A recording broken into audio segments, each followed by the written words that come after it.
In this video, we will talk about the Hive of Gorgons raid, and more specifically, how you can prep for the raid going into the October 15th New World Aeternum release, and even beyond for those seeing this video after the release, and possibly just now getting to the point where you can get into the raid. This will be a guide going over a little bit on a setup for the raid, although there are plenty of videos out there that kind of go over exactly what is in the raid and the different parts of it. I might put my own out there eventually, but this one is more specifically about things that you can do to make sure you are prepped and ready before you click start on this raid. I'll start with a very basic overview of the raid to kind of set it up, but then we will immediately dive into things that you can do to prep, both in gear, consumables, and trophies as you get ready to begin the raid. If you have some tips of your own that you would like to add, put them in the comments below for other people.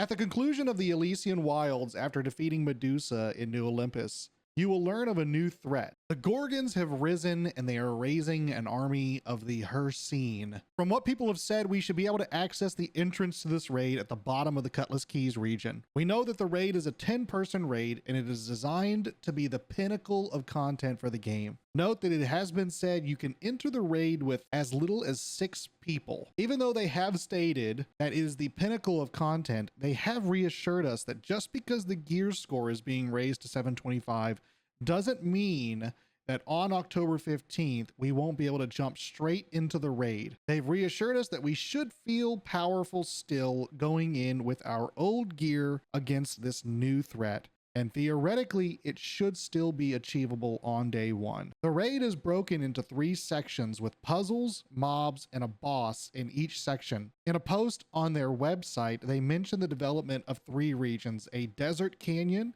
Roman baths, and an ancient tomb, which are most likely the 3 areas of this raid. We also know the name of the 3 bosses of the raid: Echidna, Typhon, and the brood mother Medusa. AGS has been pretty secretive of footage of the raid. We have not seen a full breakdown of the raid, but I'll show a little bit of what we do have as we go through this, especially each of the bosses.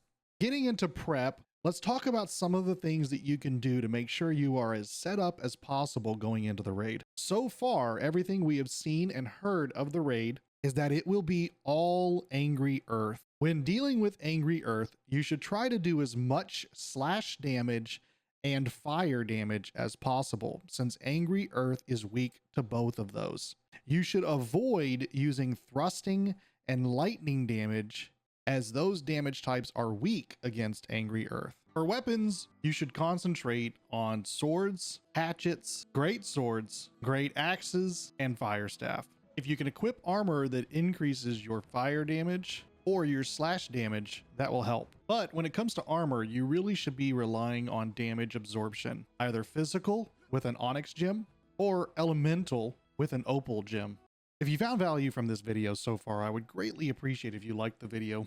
Leave a comment below if you feel I left anything out, or tell me what you found the most valuable so far. On your way back up, as always, hit that subscribe button. The final piece of the puzzle is your consumables. You should start with getting some Angry Earth coatings to apply to your weapons. Then getting some honing stones to increase your damage, oak flesh balm to increase your absorption of physical damage, powerful incense to increase your resistances to all afflictions, and powerful gemstone dust to increase your absorption of elemental damages is the next thing to do.